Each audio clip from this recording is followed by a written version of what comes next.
gagawa ko ng sabaw na ano. Alam nyo kung ano ganyan sabaw na? Yung gagawin kong sabaw yan ay ano, labong. Ginagawa pa lang sabaw ang labong guys. Ito yung labong guys, yung kawayan. Inano ko na yan guys, pinakuluan ko na yan. Kumbaga nilapusan ko na yan. Tapos nalakuan ko ng ano, carrot at saka mushroom. At ayun na nga guys, nagpapakulo na ako ng buto-buto. Ayan, malinis na yung buto-buto natin yan kasi tinanggalan ko ng mga germs yan. Ayan. Yan ang gagawin ko ngayon guys. Papakita ko sa inyo. Hindi ko akalain guys na ginagawa pa lang sabaw, nilaga ang ano, labong. Kasi sa Pilipinas hindi ako nagawa ng ganitong sabaw. Dito lang sa Taiwan ako nakakaalam. Ay, wala talaga akong kaalam-alam sa mundong ibabaw. At hindi lang yan guys, meron pa akong nilutong isa. Ayan, mapapakita ko sa iyo. Dalawang sabaw ang aking niluto.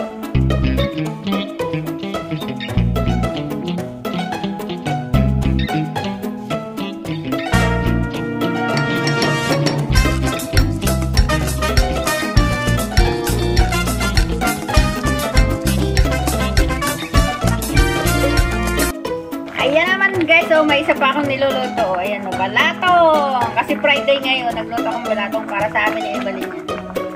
Balatong yan guys, pero may lagay yan na ano, karne.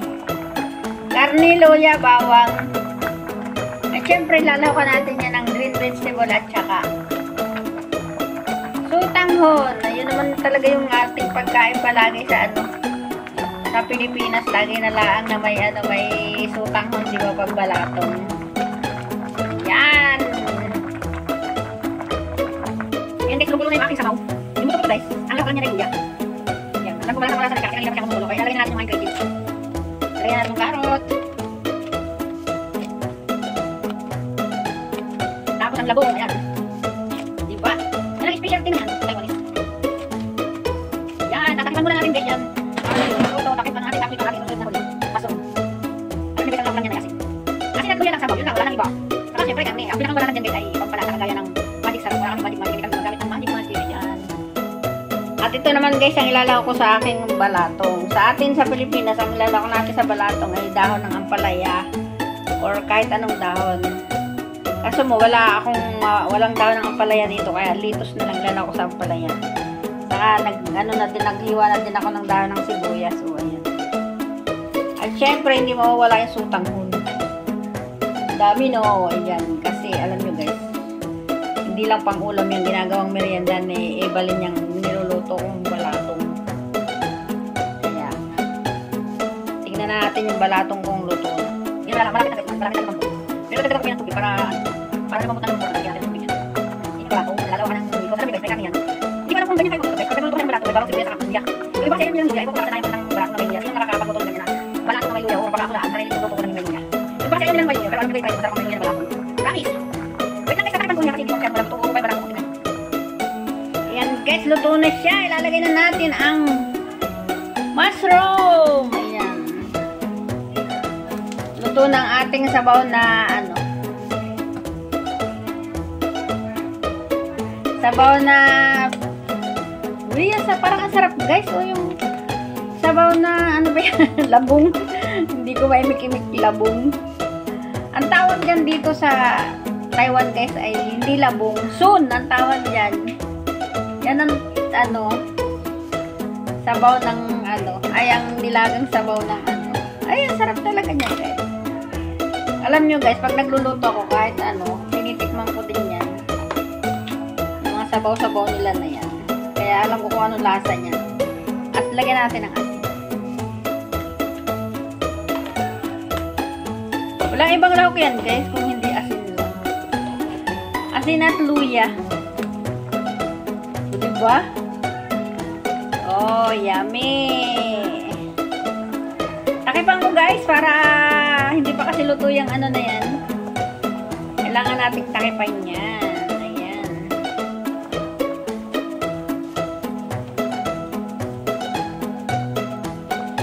So, tignan nyo guys. Marami din naman guys. Kaya malasa siya. Ayan, tara guys, bukan yung magluto ng ano, ng sabaw na labong. Hindi ko lang talaga kasi ginawa ito. Saka yung mga Taiwanese, ito lang talaga yung ginagawa nilang sabaw. Kaya sarap-sarap kaya guys. So, nagkaroon ako ng idea pag nasa Pilipinas ako kung paano lulutuin yung mga labong na yan, di ba? Takipan ko muna guys kasi kailangan natin ng malambot na malambot. So ito na guys yung aking balatong. Parang malambot na siya guys, naghiwa-hiwalay na yan. Yung kanyang mga nabaak na. So ilalagay na natin din yung ating mga gulay. Ito yung guys. Ito, gugupitin ko yan guys. Bago ilagay. Pero itong hindi ko na yan gugupitin. Hindi ko na yan hiwa. Ganyan na lang yan. So gugupitin ko muna guys yung sutanghon ko. Para hindi siya sumabit siya lalamunan ko pag niluto. Kinain ko. Ganun yon. So ayun na nga guys. Habang niluluto ko yung mga sabaw ko, ay naglinis na ako ng lulutuin kong gulay. Ito guys yung cauliflower na puti. Nilinis ko na siya guys. Tinanggalan ko ng mga uod-uod na yan. Binabad ko yan sa asin guys para lumabas pa yung mga uod niya. Alam nyo guys yung mga cauliflower yan, may singit-singit na uod-uod yan. So, gawin nyo guys para matanggal yung uod at lumabas. Ibabad nyo sa asin. Yun lang ang tamang paraan para lumabas yung mga uod. Totoo yan guys, maraming uod talaga yung mga cauliflower. Pero hindi man nakakatakot yung cauliflower. Yung uod na yun kasi uod ng gulay yun. Tapos ito na yung pechay. Ito yung lulutuin ko pang gabi. Yan. Ready ko na din yan guys. Yan din ang isa sa uulamin namin na ngayong gabi. At syempre, ayan mahilig silang kumain ng bangus na tiyan. Ipiprito ko din yan para sa kanila. Yan. Yan ang lulutuin ko ngayong gabi. Yung karne naman guys, marami pa ako sa rep. Init-init lang yun. Ganun lang dito yung pagluluto. So, ayan na. Ready ko na lahat yan guys. Ang gagawin ko yan ay tatakipan ko yan kasi mamayang hapon ko pa lulutuin yan. Ready ko lang lahat.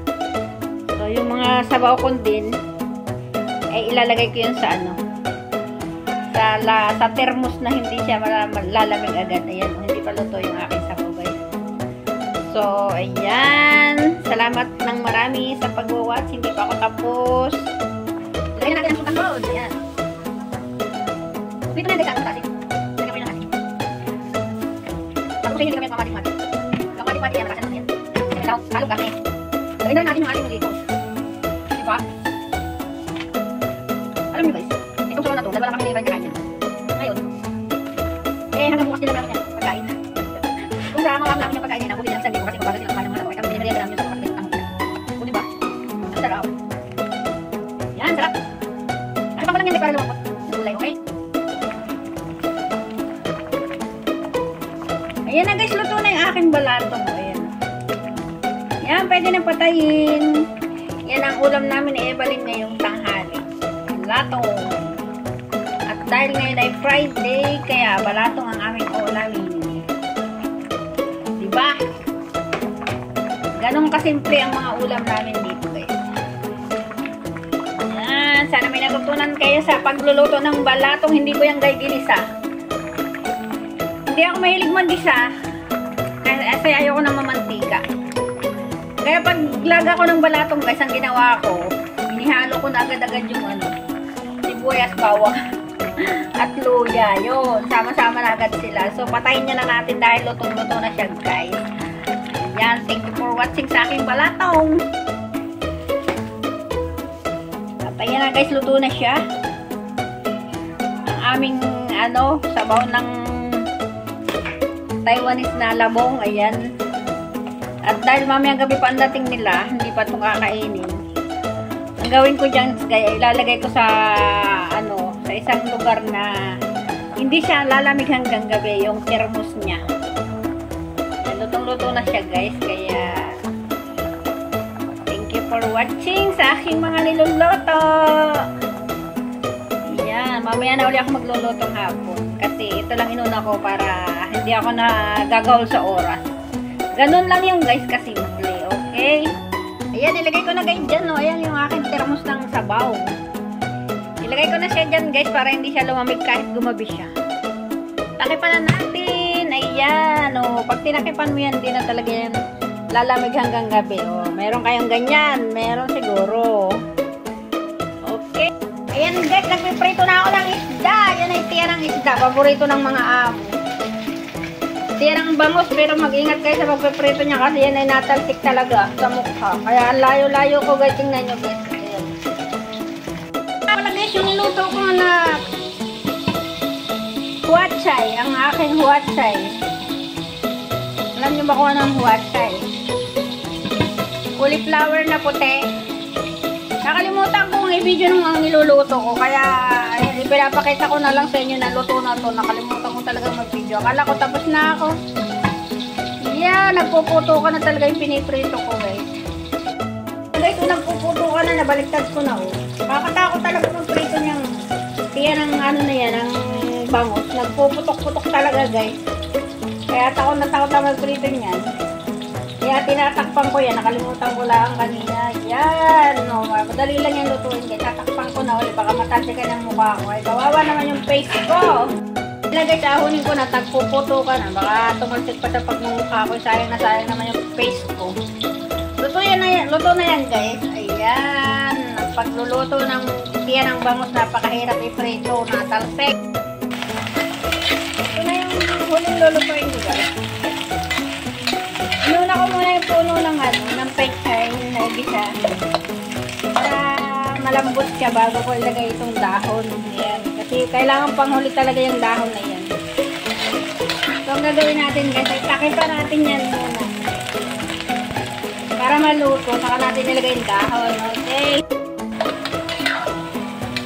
At ito na guys, luto na yung aking gulay. Ayan, nilagay ko na din yung